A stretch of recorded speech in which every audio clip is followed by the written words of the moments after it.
Greetings, Guzzlers. Welcome back to another episode of Ben Buys Beverages. And tonight, I am in the mood for a short story.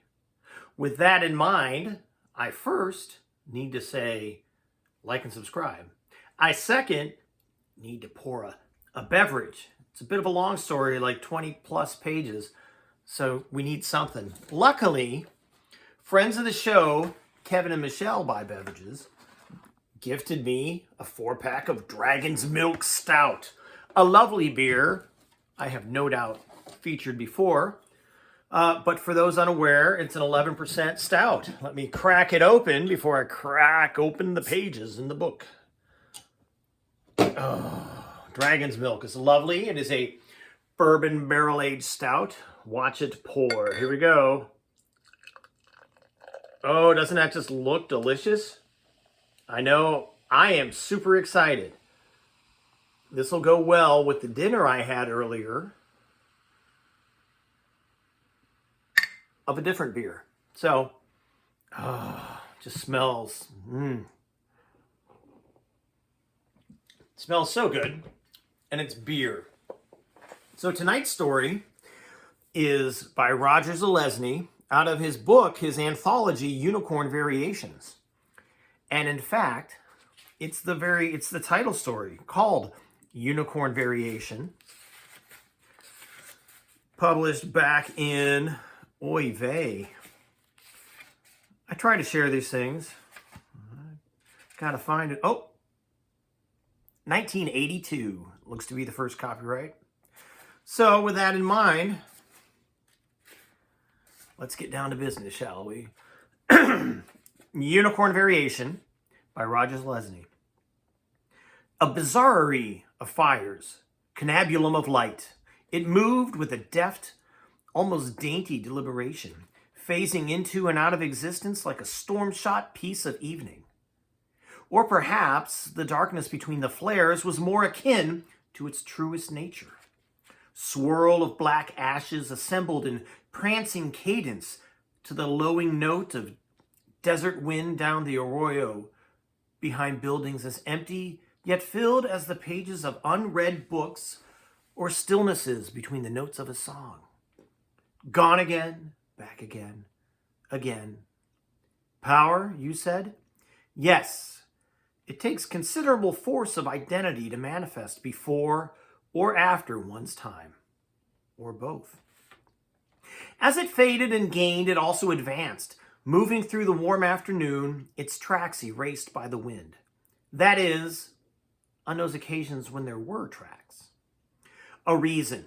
There should always be a reason, or reasons. It knew why it was there, but not why it was there in that particular locale. It anticipated learning this shortly as it approached the desolation-bound line of the old street. However, it knew that the reason may also come before or after. Yet again, the pool was there, and the force of its being was such that it had to be close to something. The buildings were worn and decayed, and some of them fallen, and all of them drafty and dusty and empty. Weeds grew among floorboards. Birds nested upon rafters. The droppings of the wild things were everywhere, and it knew them all as they would have known it, were they to meet face to face. It froze, for there had come the tiniest, unanticipated sound from somewhere ahead and to the left. At that moment, it was again phasing into existence, and it released its outline, which faded as quickly as a rainbow in hell. That but the naked presence remained beyond subtraction. Invisible yet existing, strong it moved again. The clue, the cue, ahead, a gouge. Beyond the faded word, saloon, on weathered board above. Through the swinging doors, one of them pinned a lock. Pause and assess. Bar to the right, dusty. Cracked mirror behind it. Empty bottles, broken bottles. Brass rail, black encrusted. Tables to the left and rear in various states of repair. Man seated at the best of the lot, his back to the door, Levi's, hiking boots, faded blue shirt, green backpack leaning against the wall to his left. Before him, on the tabletop, is the faint, painted outline of a chessboard, stained, scratched, almost obliterated. The drawer in which he had found the chessmen is still partly open. He could no more have passed up a chess set without working out a problem or replaying one of his better games than he could have gone without breathing, circulating his blood or maintaining a relatively stable body temperature. It moved nearer.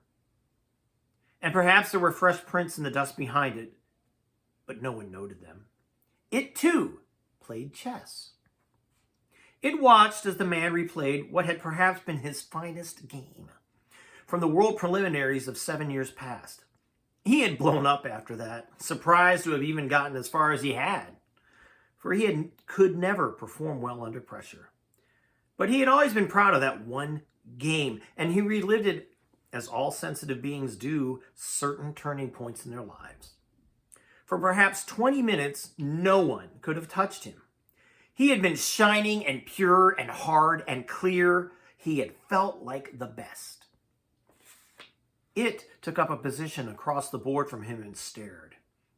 The man completed the game, smiling. Then he set up the board again, rose, and fetched a can of beer from his pack. He popped the top.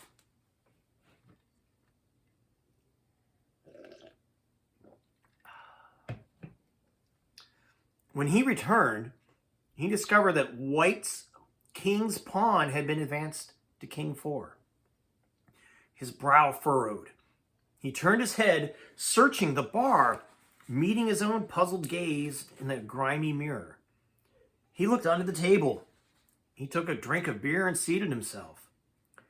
He reached out and moved his pawn to king 4. A moment later, he saw White's king's knight rise slowly into the air and drift forward to settle upon king's bishop 3.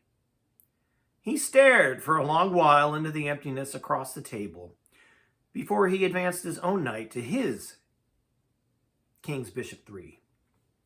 White's knight moved to take his pawn. He dismissed the novelty of the situation and moved his pawn to queen 3. He all but forgot the absence of a tangible opponent as the white knight dropped back to its king's bishop 3.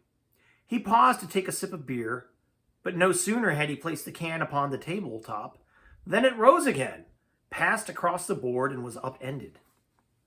A gurgling noise followed, and then the can fell to the floor, bouncing, ringing with an empty sound. "I'm sorry," he said, rising and returning to his pack. "I'd have offered you one if I thought you were something that might like it." So he opened 2 more cans, returned with them, placed one near the far edge of the table, one in his own right hand. "Thank you," came a soft, precise voice from a point beyond it. The can was raised, tilted slightly, returned to the tabletop. "My name is Martin," the man said. "Call me Tlingle," said the other. "I had thought perhaps your kind was extinct.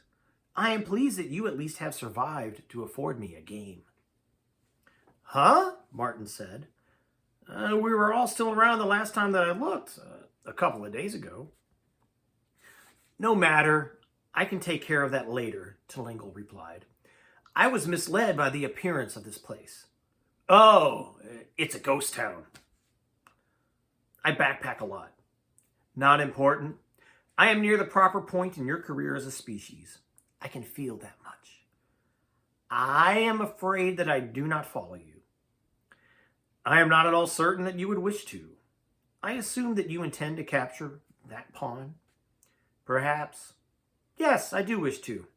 "What are you talking about?" The beer can rose. The invisible entity took another drink. "Well," said Tlingle, "to put it simply, your successors grow anxious. Your place in the scheme of things being such an important one, I had sufficient power to come and check things out." "Successors? I don't understand." "Have you seen any griffins lately?" Martin chuckled. I've heard the stories, he said. I've seen the photos of the one supposedly shot in the Rockies. A hoax, of course. Of course, it must seem so. That is the way with mythical beasts. You're trying to say that it was real? Certainly. Your world is in bad shape. When the last grizzly bear died recently, the way was open for the griffins. Just as the death of the last Aeorpianus, Aepyornis, Aeorpianus, brought in the Yeti, the dodo, the Loch Ness creature, the passenger pigeon, the Sasquatch, the blue whale, the kraken, the American eagle, the cockatrice. You can't prove it by me. Have another drink. Martin began to reach for the can, halted his hand, and stared. A creature approximately 2 inches in length, with a human face, a lion-like body, and feathered wings was crouched next to the beer can. A mini sphinx, the voice continued. They came when you killed off the last smallpox virus. Are you trying to say that whenever a natural species dies out, a mythical one takes its place? Martin asked. In a word, yes. Now, it was not always so, but you have destroyed the mechanisms of evolution. The balance is now redressed by those others of us. From the morning land, we who have never truly been endangered, we return in our time.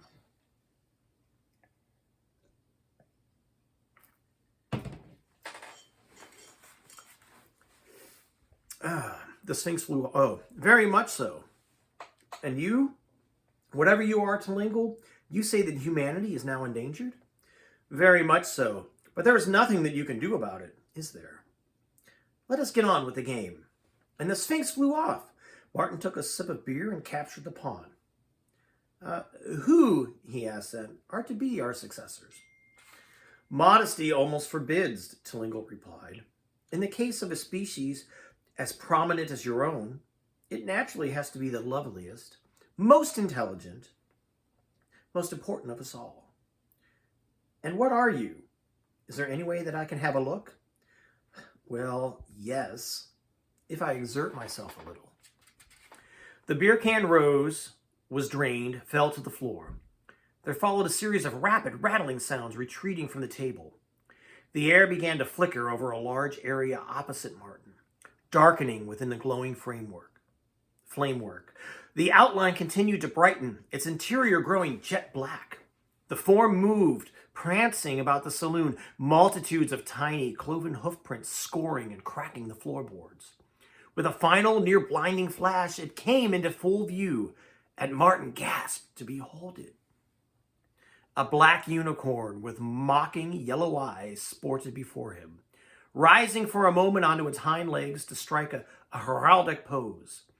The fires flared about it a second longer, then vanished. Martin had drawn back, raising one hand defensively. Regard me, Telingle announced, ancient symbol of wisdom, valor, and beauty. I stand before you.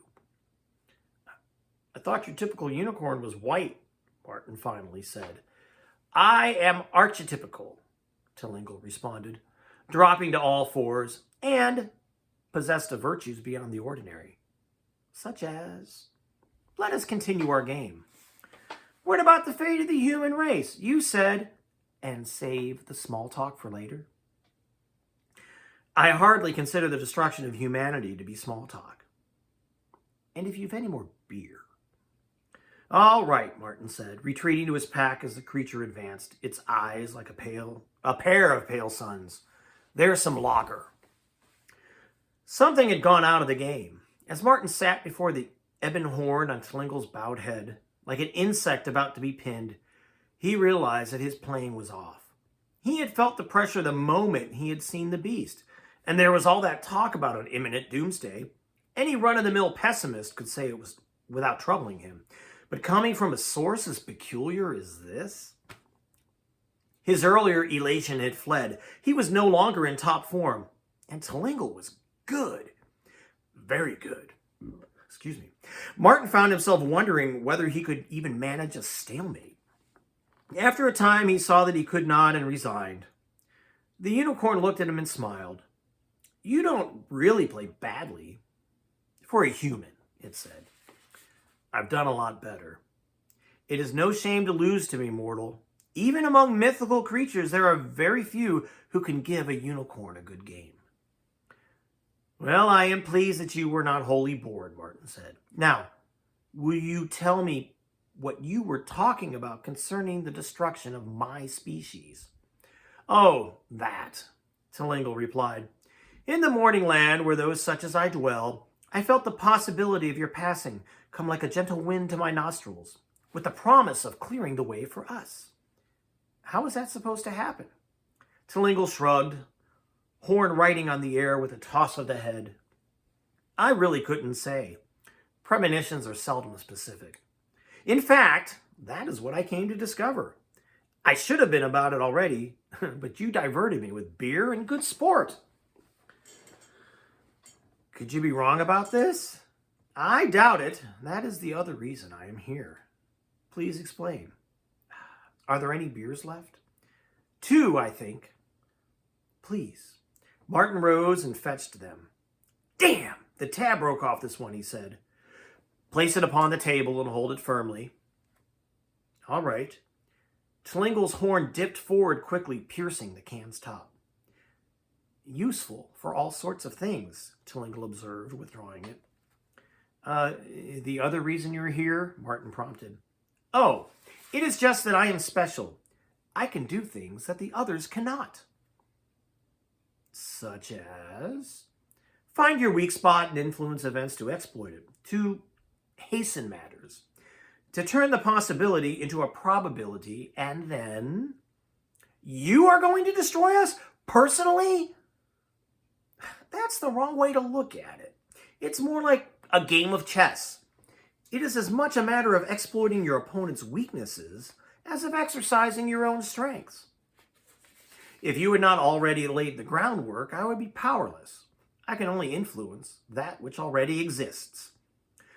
So what will it be? World War III? An ecological disaster? A mutated disease? I do not really know yet, so I wish you wouldn't ask me in that fashion.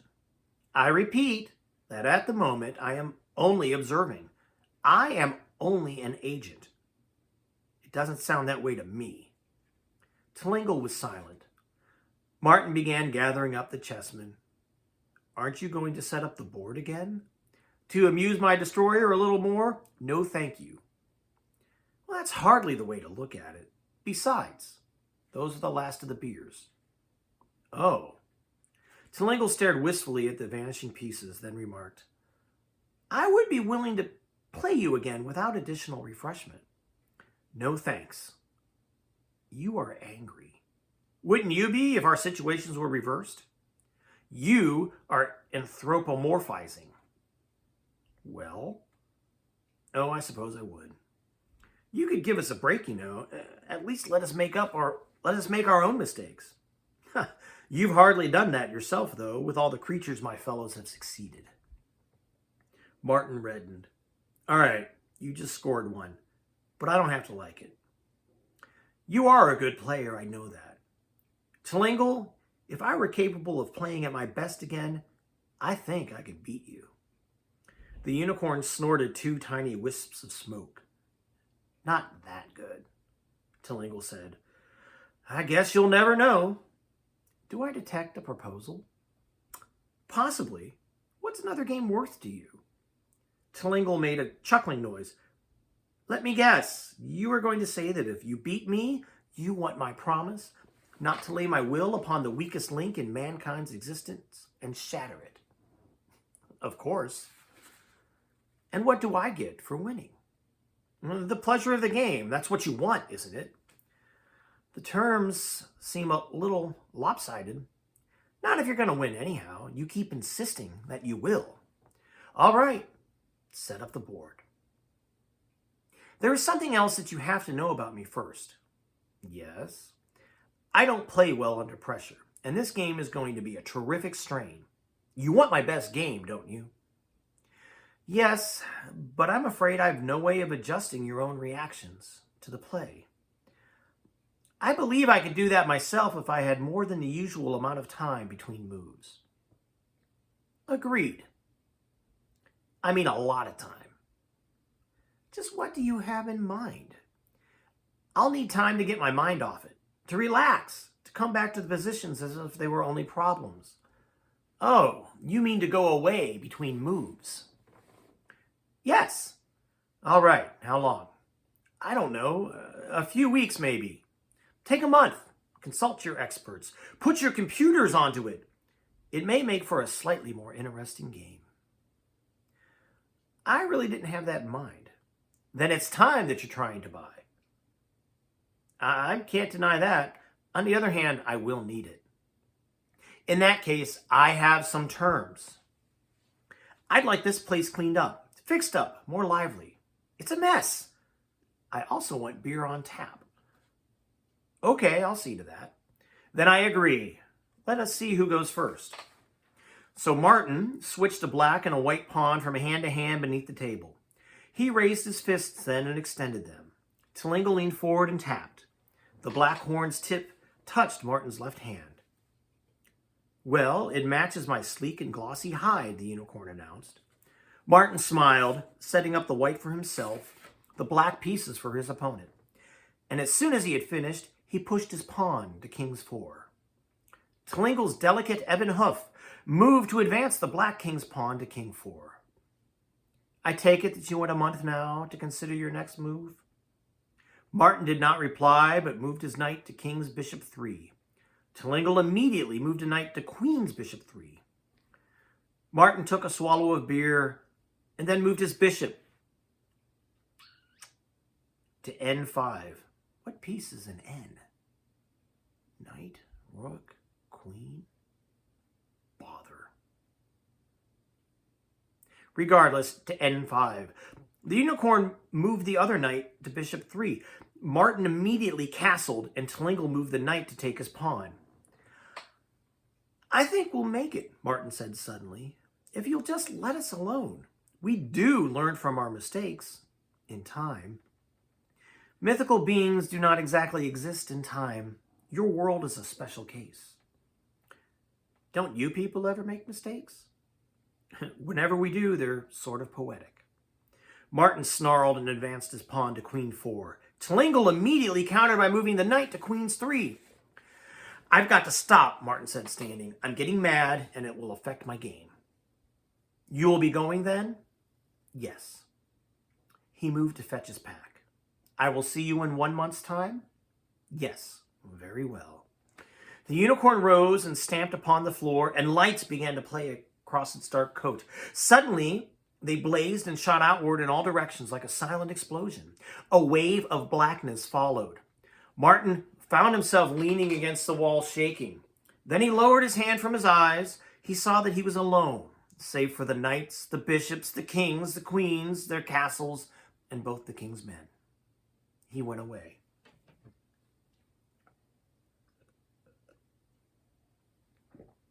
Good beer. 3 days later, Martin returned in a small truck with a generator, lumber, windows, power tools, paint, stain, cleaning compounds, wax. He dusted and vacuumed and replaced rotten wood. He installed the windows.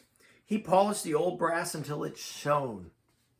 He stained and rubbed. He waxed the floors and buffed them. He plugged holes and washed glasses. He hauled all the trash away. It took him the better part of a week to turn the old place from a wreck back into a saloon in appearance. Then he drove off, returned all the equipment he had rented, and bought a ticket to the Northwest. The big damp forest was another of his favorite places for hiking, for thinking. And he was seeking a complete change of scene, a total revision of outlook. Not that his next move did not seem obvious, standard even, yet something nagged. He knew that it was more than just the game. Before that, he had been ready to get away again, to walk drowsing among shadows, breathing clean air. Resting, his back against the bulging root of a giant tree, he withdrew a small chess set from his pack, set it up on a rock he'd moved into a position nearby. A fine mist-like rain was settling, but the tree sheltered him. So far. He reconstructed the opening through Tlingle's withdrawal of the knight to Queen 3. The simplest thing would be to take the knight with the bishop, but he did not move to do it. He watched the board for a time and felt his eyelids drooping. Closed them and he drowsed. It may have only been for a few minutes. He was really never certain afterward. Something roused him. He did not know what. He blinked several times and closed his eyes again. Then he reopened them hurriedly. In his nodded position, his eyes directed downward, his gaze was fixed upon an enormous pair of hairy, unshod feet, the largest pair of feet that he had ever beheld. They stood unmoving before him, pointed toward his right. Slowly, very slowly, he raised his eyes. Not very far, as it turned out. The creature was only about 4.5 feet in height. As it was looking at the chessboard rather than at him, he took the opportunity to study it. It was unclothed, but very hairy, with a dark brown pelt, obviously masculine, possessed of low-brow ridges, deep-set eyes that matched its hair, heavy shoulders, 5-fingered hands that sported opposing thumbs. It turned suddenly and regarded him, flashing a large number of shining teeth. White's pawn should take the pawn, it said in a soft, nasal voice. Huh? Come on, Martin said. Bishop take the knight. You want to give me black and play it that way? I'll walk all over you. Martin glanced again at his feet. Or give me white and let me take that pawn. I'll still do it. Take white, Martin said, straightening. Let's see if you know what you're talking about. He reached for his pack. Have a beer? What's a beer? A recreational aid. Wait a minute. Before they had finished the 6-pack, the Sasquatch, whose name he had learned was Grend, had finished Martin. Grend had quickly entered a ferocious mid-game, backed him into a position of dwindling security, and pushed him to the point where he had seen the end and resigned. That was one hell of a game, Martin declared, leaning back and considering the ape-like countenance before him. Yes, we big feet are pretty good, if I do say it. It's our one big recreation, and we're so damned primitive we don't have much in the way of boards and chessmen. Most of the time we just play in our heads. There's not many can come close to us. How about unicorns? Martin asked. Grend nodded slowly. They're about the only ones can really give us a good game. A little dainty, but they're subtle. Awfully sure of themselves, though, I must say. Even when they're wrong. Haven't seen any since we left the Morning Land, of course. Too bad. Got any more of that beer left? I'm afraid not. But listen, I'll be back this way in a month. I'll bring some more if you meet me here and play again. Martin, you've got a deal. Sorry, didn't mean to step on your toes. So he cleaned the saloon again and brought in a keg of beer, which he installed under the bar and packed with ice. He moved in some bar stools, chairs, and tables that he obtained at a Goodwill store. He hung red curtains, and by then it was evening. He set up the board, ate a light meal, unrolled his sleeping bag behind the bar, and camped there that night. The following day passed quickly. Since Tlingle might show up at any time, he did not leave the vicinity, but took his meals there and set about working chess problems. When it began to grow dark, he lit a number of oil lamps and candles. He looked at his watch with increasing frequency. He began to pace. He couldn't have made a mistake. This was the proper day. He heard a chuckle. Turning about, he saw a black unicorn head floating in the air above the chessboard. As he watched, the rest of Tlingle's body materialized. Good evening, Martin. Tlingle turned away from the board. This place looks a little better. Could use some music. So Martin stepped behind the bar and switched on the transistor radio he had brought along. The sounds of a string quartet filled the air. Tlingle winced, hardly in keeping with the atmosphere of this place. So he changed stations, locating a country and western show. I think not, Tlingle said. It loses something in transmission. He turned it off. Have we a good supply of beverage? Martin drew a gallon stein of beer, the largest mug that he could locate, from a novelty store. and set it upon the bar, and he filled a much smaller one for himself. He was determined to get the beast drunk if it were at all possible. Ah, much better than those little cans, said Tlingle, whose muzzle dipped for but a moment. Very good. The mug was empty and Martin refilled it. Will you move it to the table for me? Certainly. Have an interesting month? I suppose I did. You've decided upon your next move? Yes. Then let's get on with it. Martin seated himself and captured the pawn. Interesting. Tlingle stared at the board for a long while, then raised a cloven hoof, which parted in reaching for the piece. I'll just take that bishop with this little knight. Now I suppose you'll be wanting another month to make up your mind what to do next. Tlingle leaned to the side and drained the mug. Let me consider it, Martin said, while I get you a refill. Martin sat and stared at the board through 3 more refills. Actually, he was not planning. He was waiting. His response to Gren had been knight takes bishop, and he had Gren's next move ready. Well, Tlingle finally said, what do you think? Martin took a small sip of beer. Almost ready, he said. You hold your beer awfully well. And Tlingle laughed. A unicorn's horn is a detoxicant. Its possession is a universal remedy. I wait until I reach the warm glow stage. Then I use my horn to burn off any excess and keep me right there. Oh, said Martin. Neat trick, that. If you've had too much, just touch my horn for a moment and I'll put you back in business. No thanks, that's all right. I'll just push this little pawn in front of the queen's rook 2 steps ahead. Really? Said Tlingle. That's interesting. You know what this place really needs is a piano. Rinky-tink, funky. Think you can manage it? I don't play. Too bad. I suppose I could hire a piano player. No, I do not care to be seen by other humans. If he's really good, he could play blindfolded. Never mind. I'm sorry. You are also ingenious. I am certain that you will figure something out by next time. Martin nodded. Also, didn't these old places used to have sawdust all over the floors? I believe so. That would be nice. Check. Tlingle searched the board frantically for a moment. Yes, I meant yes. I said check. It means yes sometimes too. Sorry. Oh, rather. Well, while we're here. Tlingle advanced the pawn to queen's 3. Martin stared. That was not what Gren had done. For a moment, he considered continuing on his own from here. He had tried to think of Gren as a coach up until this point. He had forced away the notion of crudely and crassly pitting one of them against the other. Until pawn queen's 3. Then he recalled the game he had lost to the Sasquatch. I'll draw the line here, he said, and take my month.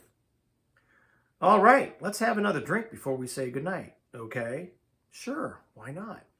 So they sat for a time, and Tlingle told him of the morning land, of primeval forests and rolling plains, high craggy mountains and purple seas, of magic and mythic beasts. Martin shook his head. I can't see why you're so anxious to come here, he said, with a place like that to call home. Tlingle sighed. I suppose you'd call it keeping up with the Griffins. It's the thing to do these days. Well, till next month. Tlingle rose and turned away. I've got complete control now. Watch. The unicorn form faded, jerked out of shape, grew white, faded again, was gone, like an afterimage. Martin moved to the bar and drew himself another mug. He was ashamed to waste what was left. In the morning, he wished the unicorn was there again, or at least its horn. It was a gray day in the forest, and he held an umbrella over the chessboard upon the rock. The droplets fell from the leaves and made dull plopping noises as they struck the fabric. The board was set up again through Tlingle's pawn to queen 3. Martin wondered whether Gren had remembered, had kept proper track of the days. Hello, came the nasal voice from somewhere behind him and to the left. He turned to see Grend moving about the tree, stepping over the massive roots with massive feet. You remembered, Grend said. How good! I trust you also remembered the beer? I've lugged up a whole case. We can set up the bar right here. What's a bar? Well, it's a place where people go to drink. In out of the rain. A bit dark for atmosphere. And they sit up on stools before a big counter or else at little tables. And they talk to each other. And sometimes there's music. And they drink. We're going to have all that here? No, just the dark and the drinks. Unless you count the rain as music. I was speaking figuratively. Oh, it does sound like a very good place to visit, though. Yes. If you will hold this umbrella over the board, I'll set up the best equivalent we can have here. All right. Say, this looks like a version of that game we played last time. It is. I got to wondering what would happen if it had gone this way rather than the way it went. Let me see. Martin removed 4 six-packs from his pack and opened the first. Here you go. Thanks. Grend accepted the beer, squatted, passed the umbrella back to Martin. I'm still white? Yep. Pawn to king 6. Really? Yep. About the best thing for me to do would be to take this pawn with this one. I'd say. Then I'll just knock off your knight with this one. I guess I'll just pull this knight back to king's 2. And then I'll take this one over to bishop 3. May I have another beer? An hour and a quarter later, Martin resigned. The rain had let up and he had folded the umbrella. Another game? Grend asked. Yes. The afternoon wore on and the pressure was off. This one was just for fun. Martin tried wild combinations, seeing ahead with great clarity as he had that one day. Stalemate, Grend announced much later. That was a good one, though. You picked up considerably. I was more relaxed. Want another? Maybe in a little while. Tell me more about bars now. So he did. Finally, how is all that beer affecting you, he asked. I'm a bit dizzy, but that's all right. I'll still cream you in the third game. And he did. Not bad for a human, though. Not bad at all. You coming back next month? Yes. Good. You'll bring more beer? So long as my money holds out. Oh! Bring some plaster of Paris, then. I'll make you some nice footprints, and you can take casts of them. I understand they're going for quite a bit. I'll remember that. Martin lurched to his feet and collected the chess set. Till then, ciao! Martin dusted and polished again, moved in to player piano, and scattered sawdust upon the floor. He installed a fresh keg. He hung up some reproductions of period posters and some atrocious old paintings he had located in a junk shop. He placed cuspidors in strategic locations. And when he was finished, he seated himself at the bar and opened a bottle of mineral water. He listened to the New Mexico wind moaning as it passed, to grains of sand striking against the window panes. He wondered whether the whole world would have that dry, mournful sound to it if Telingle found a means for doing away with humanity, or, disturbing thought, whether the successors to his own kind might turn things into something resembling the mythical Morning Land. This troubled him for a time, but then he went and set up the board through black's pawn queen 3. Then he turned back to clear the bar. He saw a line of cloven hoofprints advancing across the sawdust. Good evening, Telingle, he said. What is your pleasure? Suddenly, the unicorn was there, without preliminary pyrotechnics. It moved to the bar and placed one hoof upon the brass rail. The usual. As Martin drew the beer, Telingle looked about. The place has improved a bit. Glad you think so. Would you care for some music? Yes. So Martin fumbled at the back of the piano, locating the switch for the small battery-operated computer which controlled the pumping mechanism and substituted its own memory for rolls. The keyboard immediately came to life. Oh, very good, Telingle stated. Have you found your move? I have. Then let us be about it. He refilled the unicorn's mug and moved it to the table along with his own. Pawn to king 6, he said, executing it. What? Just that. Give me a minute. I want to study this. Take your time. I'll take the pawn, Tlingle said, after a long pause in another mug. Then I'll take this knight. Later, knight to kings 2, Tlingle said. Knight to bishop 3. An extremely long pause ensued before Tlingle moved the knight to n3. The hell with asking Grend, Martin suddenly decided. He'd been through this part any number of times already. He moved his knight to n5. Change the tune on that thing, Tlingle snapped. Martin rose and obliged. I don't like that one either. Find a better one or shut it off. After 3 more tries, Martin shut it off. And get me another beer. He refilled their mugs.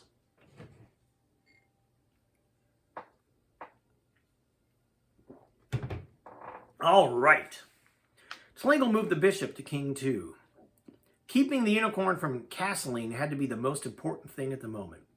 So Martin moved his queen to rook 5. Tlingle made a tiny strangling noise, and when Martin looked up, smoke was curling from the unicorn's nostrils. More beer? If you please. As he returned with it, he saw Tlingle move the bishop to capture the knight. There seemed no choice for him at that moment, but he studied the position for a long while anyhow. Finally, bishop takes bishop, he said. Of course. How's the warm glow? Tlingle chuckled. You'll see. The wind rose again and began to howl. The building creaked. Okay, Tlingle finally said, and moved the queen to queen 2. Martin stared. What was he doing? So far, it had all gone all right, but... Oh, excuse me. He listened again to the wind and thought of the risk he was taking. That's all, folks, he said, leaning back in his chair. Continued next month. Tlingle sighed. Oh, don't run off. Fetch me another. Let me tell you of my wanderings in your world this past month. Looking for weak links? You're lousy with them. How do you stand it? They're harder to strengthen than you might think. Any advice? Yeah, get more beer. So they talked until the sky paled in the east, and Martin found himself taking surreptitious notes.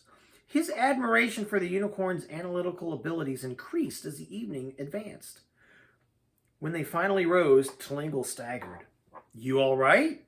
Forgot to detox. That's all. Just a second. Then I'll be fading. Wait! What's that? I could use one too. Oh, grab hold then. Tlingle's head descended and Martin took the tip of the horn between his fingertips. Immediately, a delicious warm sensation flowed through him. He closed his eyes to enjoy it. His head cleared. An ache which had been growing within his frontal sinus vanished. The tiredness went out of his muscles. He opened his eyes again. Thank. Tlingle had vanished. He held but a handful of air. You. Rael here is my friend, Gren stated. He's a griffin. I'd noticed. Martin nodded at the beaked, golden-winged creature. Pleased to meet you, Rael. The same, cried the other in a high-pitched voice. Have you got the beer? Why, yes.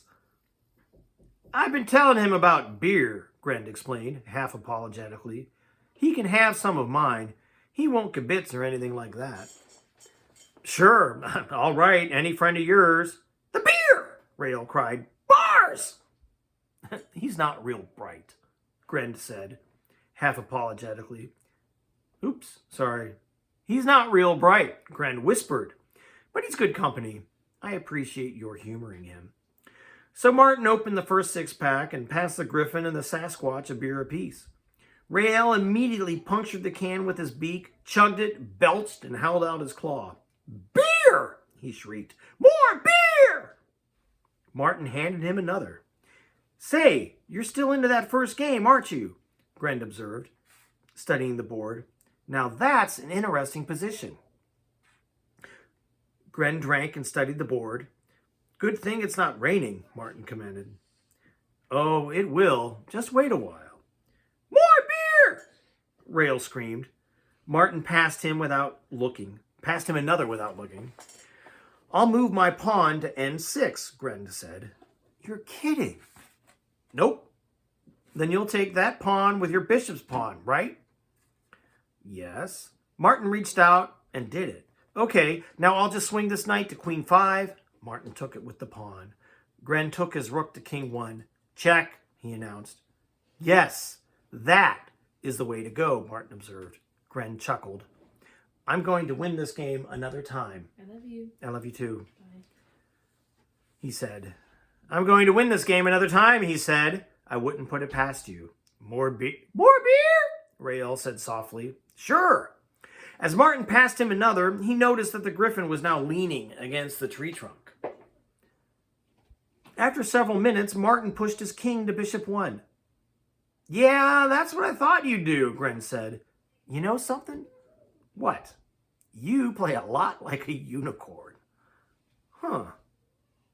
Gren moved his rook to rook 3. Later, as the rain descended gently about them and Gren beat him again, Martin realized that a prolonged period of silence had prevailed. He glanced over at the griffin. Rael had tucked his head beneath his left wing, balanced upon one leg, leaned heavily against the tree, and gone to sleep. I told you he wouldn't be much trouble, Gren remarked. 2 games later, the beer was gone, the shadows were lengthening, and Rael was stirring. See you next month? Yeah. You bring any plaster of Paris? Yes, I did. Come on, then. I know a good place pretty far from here.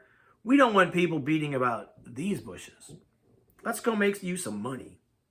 To buy beer, Rael said, looking out from under his wing. Next month, Gren said. You ride? I don't think you could carry both of us, said Gren. And I'm not sure I'd want to ride right now with you if we could. Bye-bye, then, Rael shrieked, and he leaped into the air, crashing into branches and tree trunks, finally breaking through the overhead cover and vanishing. There goes a really decent guy, said Gren. He sees everything, and he never forgets. Knows how everything works, in the woods, in the air, even in the water. Generous, too, whenever he has anything. Martin observed. Let's make some tracks, Gren said. Pawn to N6? Really? Schlingle said. All right. The bishop's pawn will just knock off the pawn. Schlingle's eyes narrowed as Martin moved the knight to queen 5. At least this is an interesting game, the unicorn remarked. Pawn takes knight. Martin moved the rook. Check. Yes, it is. The next one is going to be a 3-flagon move. Kindly bring me the first. Martin thought back as he watched Schlingle drink and ponder. He felt almost guilty for hitting him with a powerhouse like the Sasquatch behind its back. He was convinced now that the unicorn was going to lose. In every variation of this game that he'd played with black against Gren, he'd been beaten. Schlingle was very good, but the Sasquatch was a wizard with not much else to do but mental chess. It was unfair, but it was not a matter of personal honor, he kept telling himself. He was playing to protect his species against a supernatural force which might well be able to precipitate World War III by some arcane mind manipulation or magically induced computer foul-up. He didn't dare give the creature a break. Flagon number 2, please. He brought on another. He studied it as he studied the board. It was beautiful, he realized for the first time. It was the loveliest living thing he had ever seen. Now that the pressure was on the verge of evaporating, and he could regard it without the overlay of fear which had always been there in the past, he could pause to admire it. If something had to succeed the human race, he could think of worse choices. Number 3 now. Coming up. Schlingle drained it and moved the king to bishop 1. Martin leaned forward immediately and pushed the rook to rook 3. Schlingle looked up and stared at him. Not bad. Martin wanted to squirm. He was struck by the nobility of the creature.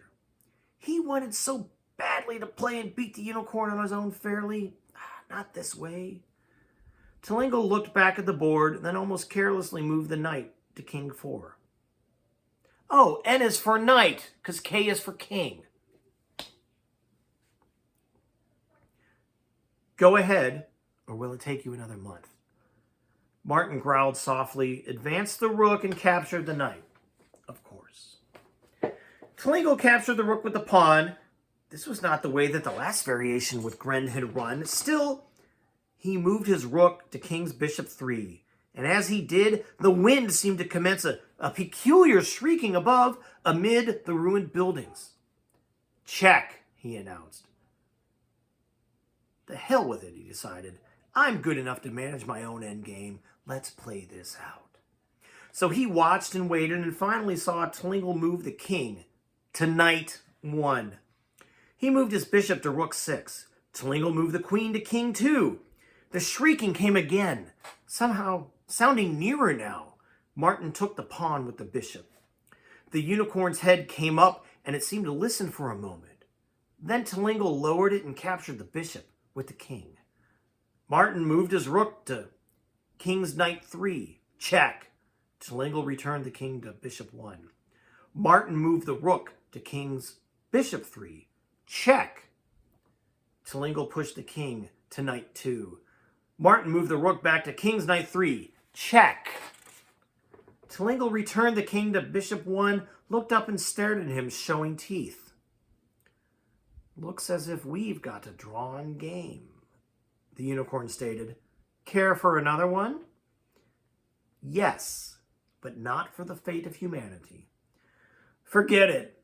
I had given up on that a long time ago. I decided that I wouldn't care to live here after all. I'm a little more discriminating than that. Except for this bar. Telingo turned away as another shriek sounded just beyond the door, followed by strange voices. What is that? I don't know, Martin answered, rising. The doors opened and a golden griffin entered. Martin, it cried. Beer! Beer! Telingo, this is Rael, and 3 more griffins followed it in. Then came Grend, and 3 others of his own kind. And that one's Grend, Martin said lamely. I don't know the others.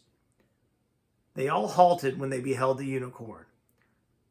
Telingo, one of the Sasquatches said. I thought you were still in the morning land.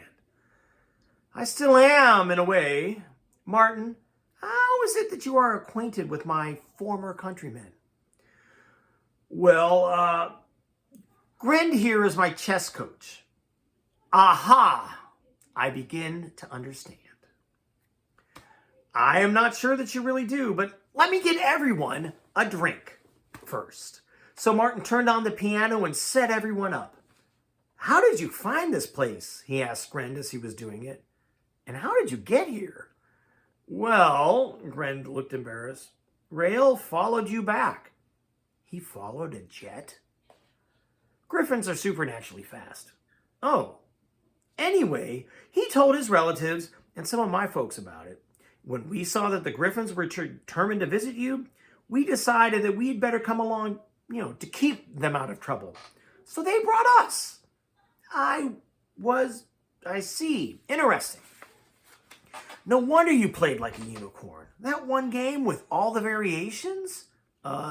Yes. Martin turned away, moved to the end of the bar.